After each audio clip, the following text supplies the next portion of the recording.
Friends, எல்லாரும் எப்படி இருக்கீங்க? நல்லா இருக்கீங்களா? இப்போ நம்ம ஒரு ஈவினிங் ஒரு டின்னர் பார்க்கலாங்களா? என்ன தெரியுங்களா? அருமையான ஒரு தோசை ஃப்ரெண்ட்ஸ். இப்போ நம்ம வந்து என்னடா இது மாவு இல்லையே, நம்ம என்ன செய்யறதுன்னு சொல்லிட்டு நம்ம நினைக்கவே வேண்டாம். உடனே டக்குன்னு நம்ம வீட்டில் இருக்கிற பொருளை வந்து இப்போ நம்ம ரவை வச்சுருப்போம், கோதுமை மாவு வச்சுருப்போம், பச்சரிசி மாவு இடியாப்பம் செய்யறதுக்காக வச்சுருப்போம். அந்த 3 மாவையும் கலந்த ஒரு அருமையான ஒரு தோசை செஞ்சிடலாம். ஆமாம், டப்புன்னு இப்படி போகிறதுக்குள்ள டப்புன்னு ஒரு தோசை சுட்டு எடுத்துகிட்டு வந்து எல்லாருக்கும் போடலாம் ஃப்ரெண்ட்ஸ். இப்போ வீட்டுக்கு ஒரு கெஸ்ட்டு வந்துட்டாங்கன்னா டக்குன்னு இது செய்யணும். மாவு போய் வாங்கிட்டு வந்து கடையில் வாங்கிட்டு வந்து நம்ம செய்யறதுக்குள்ள நம்ம இதை செஞ்சு கொடுத்துடலாம் ஃப்ரெண்ட்ஸ். அது எப்படி செய்யலாம்னு சொல்லிட்டு இப்போ வீடியோக்குள்ளே போகலாமா? வாங்க போகலாம். இப்போ நம்ம ஒரு மிக்சிங் பவுல் எடுத்துக்கலாம் ஃப்ரெண்ட்ஸ். இப்போ நம்ம என்னென்ன மாவு கலக்கிறேன்னு சொல்லிட்டு உங்ககிட்ட சொல்கிறேன். நான் இந்த கப்பால் வந்து ஒரு கப்பு நான் வந்து ரவை எடுத்துக்கிறேன். எந்த கப்பால் அளக்குறோமோ அதே கப்பால் தான் மறு நம்ம ரவை மாவு என்ன மாவு எடுக்கிறோமோ இதுலேயே எடுத்துக்கலாம் ஃப்ரெண்ட்ஸ். இப்போ வந்து ஒரு கப்பு நான் வந்து ரவை எடுத்துட்டேன். இன்னொரு கப்பு வந்து இப்போ கோதுமை மாவு எடுத்துக்கலாம். ஓகே ஃப்ரெண்ட்ஸ், இப்போ நான் ஒரு கப்பு வந்து அதே கப்பில் வந்து கோதுமை மாவு எடுத்துருக்கிறேன். நீங்கள் வந்து இதில் மைதா மாவு வேணாலும் எடுத்துக்கலாம். இப்போ இது ஒரு கப்பு வந்து பச்சரிசி மாவு கலந்துக்கலாம் ஃப்ரெண்ட்ஸ். இது 3 மாவும் கலந்துட்டோம். இதில் அப்படியே நம்ம வந்து அப்படியே கிண்டி விட்டுக்கலாம். எல்லாத்தையும் கிண்டி விட்டுடலாம். 3 மாவு என்னென்ன மாவு கலந்துருக்கோம் ஃப்ரெண்ட்ஸ்? ரவை கலந்துருக்குறோம், கோதுமை மாவு கலந்துருக்குறோம், அண்டு வந்து பச்சரிசி மாவு கலந்துருக்குறோம். 3மே வந்து எந்த கப்பால் அளந்தோமோ அதே கப்பில் நீங்கள் அளந்தால் தான் தண்ணி கரெக்டாக ஊற்ற முடியும் ஃப்ரெண்ட்ஸ். சீரகம் ஒரு டீஸ்பூன் போட்டுக்கலாம் ஃப்ரெண்ட்ஸ். நான் அந்த கையில் தான் போட்டிருக்கேன். ஒரு டீஸ்பூன் இருக்கும், இதை போட்டுக்குங்க. தேவையான சால்ட்டு போட்டுக்கலாம். ஓகே ஃப்ரெண்ட்ஸ், இப்போ நம்ம எந்த கப்பால் அளந்தோமோ அதே கப்பில் வந்து இது 3 கப்பு அளந்தோம். 3 கப்புக்கு 6 கப்பு தண்ணி ஊற்றிக்கலாம். இந்த பாருங்கள், 6 கப்பு ஊற்றுறேன் நான். 2 ஊற்றிட்டேன். இப்போ நம்ம 6 கப்பு தண்ணி ஊற்றிட்டோம் ஃப்ரெண்ட்ஸ். இதை நம்ம அப்படியே கலந்துக்கலாம். நல்லா வந்து கரெக்டாக நம்ம வந்து, ஆனால் தண்ணியாக தான் இருக்கணும் ஃப்ரெண்ட்ஸ். இது வந்து கட்டியாக இருக்கக்கூடாது. கரெக்டாக வந்து 3 கப்பு நம்ம மாவுக்கு 6 கப்பு தண்ணி ஊற்றணும். கரெக்டான அளவாக இருக்கும். கட்டி இல்லாத நல்லா கரைச்சிக்கலாம். ஓகே ஃப்ரெண்ட்ஸ், இப்போ பாருங்கள், நம்ம வந்து தண்ணி ஊற்றி நம்ம கரைச்சி வச்சுருக்கோம். அதை பாருங்கள், அப்படியே தண்ணி மாதிரி இருக்குது பாருங்கள். இதை அப்படியே ஒரு 5 நிமிஷம் நம்ம ஊற வச்சிடலாம் ஃப்ரெண்ட்ஸ். ஏன்னா ரவை போட்டிருக்கோம் இல்லைங்களா, அது கொஞ்சம் ஊறினா தோசைக்கு நல்லாயிருக்கும். இன்னொன்று ஃப்ரெண்ட்ஸ், இப்போ நம்ம அடுத்த எடுத்து கலக்கும் போது ஊற வச்சுட்டு எடுக்கும் போது மேலோடு இருக்கக்கூடாது, அப்படியே அடி வரைக்கும் இது பாருங்கள் கிண்டி விடணும். ஏன்னா மாவெல்லாம் கீழே தங்கிடும் இல்லைங்களா. அதனால் நீங்கள் கிண்டி விட்டு ஒரு தடவையும் நீங்கள் தோசை விடும்போது கிண்டி விட்டு தான் நம்ம இது பண்ணணும். இப்போ வந்து இதுக்கு தேவையான தேவையான பொருள் ஃப்ரெண்ட்ஸ். இப்போ வந்து இந்த மாவு வந்து நம்ம ஊற்றிட்டு அது மேலே இதை போட்டுக்கலாம் ஃப்ரெண்ட்ஸ். இது கொஞ்சம் நல்லா இருக்கும். ஆனால் ரவை தோசை கிடையாது இது ஒரு சூப்பராக இருக்கும், நல்லா டேஸ்ட்டாக இருக்கும். இது வந்து இந்த பாருங்க, நல்லா வந்து நம்ம வந்து இது வெங்காய சாப்பர் இருக்கு இல்லைங்களா, அதில் வந்து நான் சாப் பண்ணிக்கிட்டேன். நல்லா மேலே ஏதோ துண்டாக பாருங்க. நம்ம அரிஞ்சால் வந்து இந்த அளவு வராது, வாயில் தென்படும் சொல்லிட்டு அதில் சாப்பரில் நீங்கள் சாப் பண்ணிக்கிங்க.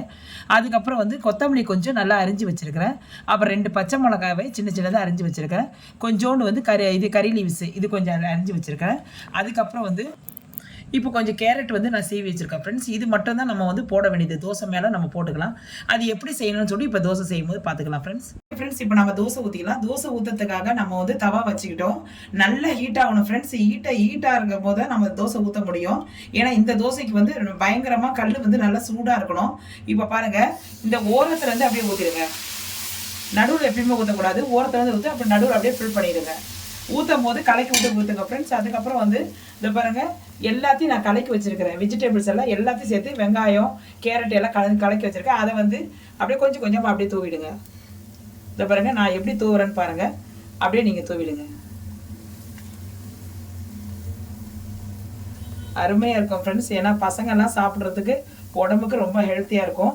தோசையும் நல்லா சாப்பிட்றதுக்கு நல்லா வாட்டமாக இருக்கும். அப்படியே வந்து இதில் கொஞ்சோண்டு வந்து ஆயில் விட்டுக்குங்க ஃப்ரெண்ட்ஸ். ஆனால் வந்து இப்பயே சொல்கிறேன், ஹை ஃப்ளேமில் வைங்க. நல்ல தோசைகள் நல்லா காயணும். இதுவும் நல்லா வந்து இதாகணும். அப்போ தான் தோசையை நல்லா வேகணும் ஃப்ரெண்ட்ஸ். இப்போ பாருங்கள், நம்ம வந்து அந்த வெஜிடபிள்ஸ் போட்டோம் இல்லைங்களா, அப்படியே மேலே வந்து அப்படியே கொஞ்சம் அப்படியே வந்து அழுத்தி விட்டுருங்க. அது அப்படியே வந்து அந்த மாவோடு வந்து பதிஞ்சிரும். அப்போ நம்ம எடுக்கிறதுக்கும் நல்லாயிருக்கும், சாப்பிட்றதுக்கும் நல்லாயிருக்கும். ஏன்னா வந்து அப்படி நீங்கள் உள்ளே இப்படி நீங்கள் இதால் நம்ம தட்டி விட்டோன்னா அது உள்ளே போயிடும்.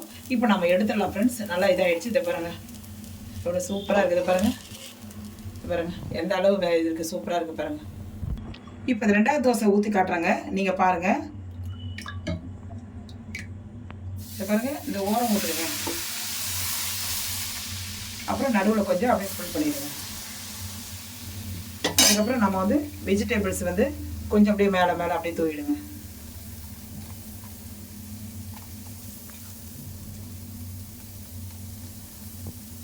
அவ்வளோதான் ஃப்ரெண்ட்ஸ். இதில் கொஞ்சோண்டு ஆயில் விட்டு நல்லா கொஞ்சம் இதாகிட்டவுடனே நல்லா வெந்துட்டோடனே நம்ம எடுத்து பார்க்கலாம். ஓகே ஃப்ரெண்ட்ஸ், இப்போ நம்ம வந்து ரெண்டாவது தோசை வந்து அப்படியே மேலோடு எடுத்துக்கிட்டு இதை பாருங்கள் அப்படியே திரும்பி போடுங்க. ஓகே ஃப்ரெண்ட்ஸ், நம்ம எடுத்துடலாம். அவ்வளோதான் ஃப்ரெண்ட்ஸ், அப்படியே நம்ம திருப்பி போட்டுக்கலாம். திருப்பி போட்டு இதை பாருங்கள் அப்படியே எடுத்துடலாம். ஃப்ரெண்ட்ஸ், இப்போ பாருங்கள் செம்ம சூப்பரான நம்ம தோசை சுட்டு வச்சுருக்கிறோம் பாருங்கள். இதே மாதிரி தோசை நீங்களும் செஞ்சு பாருங்கள் ஃப்ரெண்ட்ஸ். அவ்வளோ சூப்பராக அருமையாக இருக்கும். அதுக்கேற்ற மாதிரி நான் வந்து ஒரு சட்னி வந்து நீங்கள் தேங்காய் சட்னி வச்சுக்கலாம், தக்காளி சட்னி வச்சுக்கலாம், வெங்காய சட்னி வச்சுக்கலாம், எந்த சட்னி வேணால் வச்சுக்கலாம். நான் இன்றைக்கி வந்து புதினா சட்னி வச்சுருக்கேன் ஃப்ரெண்ட்ஸ். இதை பாருங்கள் புதினா அரைச்சி வச்சுருக்கிறேன். ஏன்னா இதுவும் உடம்புக்கு ஹெல்த்து, புதினா சட்னியும் உடம்புக்கு ஹெல்த்து, நல்ல உடம்புக்கு நல்லது. இங்கே பாருங்கள் எவ்வளோ சூப்பராக வந்திருக்கு பாருங்கள். இதை பாருங்கள் தோசை பாருங்கள் எவ்வளோ அழகாக வந்திருக்கு பாருங்கள். இதை பாருங்கள் ஃப்ரெண்ட்ஸ், இதை பாருங்கள் தோசை பாருங்கள் எவ்வளோ சூப்பராக வந்திருக்கு பாருங்கள். எவ்வளோ அருமையாக வந்திருக்கு. நல்லா கிறிஸ்பியாக இருக்குது ஃப்ரெண்ட்ஸ். நம்ம வந்து அந்த வெஜிடபிள்ஸ் எல்லாம் நம்ம போட்டு செய்யும் போது அவ்வளோ டேஸ்ட்டாக இருக்குது. நீங்களும் இதை செஞ்சு பாருங்கள் ஃப்ரெண்ட்ஸ். இதை செஞ்சு பார்த்துட்டு எப்படி வந்ததுன்னு சொல்லிட்டு எனக்கு கமெண்ட் செக்ஷனில் சொல்லுங்கள் ஃப்ரெண்ட்ஸ். ஓகேங்களா? அப்படியே இதை பாருங்கள் உங்கள் முன்னாடி வந்து அந்த தோசையை நான் வந்து அப்படியே இதை பாருங்கள் கொஞ்சம் அப்படியே விட்டு இதை பாருங்கள் ஃப்ரெண்ட்ஸ் அப்படியே விட்டு அப்படியே கொஞ்சம் அந்த கொத்தமல்லி சட்னியில் வச்சு சாப்பிட்றதுக்கு அவ்வளோ அருமையாக இருக்கும். நீங்களும் வந்து செஞ்சு பார்த்துட்டு எப்படி வந்ததுன்னு சொல்லிட்டு சொல்லுங்கள் ஃப்ரெண்ட்ஸ். இந்த வீடியோ பிடிச்சிருந்தா நீங்களும் செஞ்சு பார்த்துட்டு என்னுடைய கமெண்ட் செக்ஷனில் எப்படி வந்து சொல்லுங்கள். வீடியோ பிடிச்சிருந்தா லைக் பண்ணுங்கள், ஷேர் பண்ணுங்கள், சப்ஸ்கிரைப் பண்ணுங்கள். உங்களுக்கு பிடிச்ச நண்பர்களுக்கு இதை ஷேர் பண்ணி விடுங்க. மறக்காமல் பெல் ஐக்கானை கிளிக் பண்ண மறந்துடாதீங்க ஃப்ரெண்ட்ஸ். என்னுடைய ஃபுல் வீடியோ பார்த்துட்டு அது அப்போ தான் உங்களுக்கு வந்து என்னென்ன போட்டிருக்கோம், என்னென்ன வந்து நம்ம எவ்வளோ தண்ணி ஊற்றிருக்கோம்னு சொல்லிட்டு ஃபுல் வீடியோ பார்த்தோன்னா உங்களுக்கு கரெக்டாக தெரியும் ஃப்ரெண்ட்ஸ். அதேபடி நீங்கள் செஞ்சீங்கன்னா இந்த தோசை வந்து அருமையாக வரும். எல்லாருக்கும் சில பேர் சொல்கிறாங்க இந்த தோசை வரமாட்டுதுன்னு, ஆனால் அருமையாக வரும் ஃப்ரெண்ட்ஸ். நல்லா வந்து அது வந்து ஓட்டையாக இருக்கிறது வந்து நல்லா வந்து நம்ம ஹோல்ஸாக இருக்கிறது வந்து பார்க்குறதுக்கு பிள்ளைங்க வந்து சாப்பிட்றதுக்கு ரொம்ப ஆசையாக இன்ட்ரெஸ்ட்டாக சாப்பிடுவாங்க. நீங்களும் செய்து பாருங்கள் ஃபஸ்ட்டு எப்படி வந்து சொல்லுங்கள்.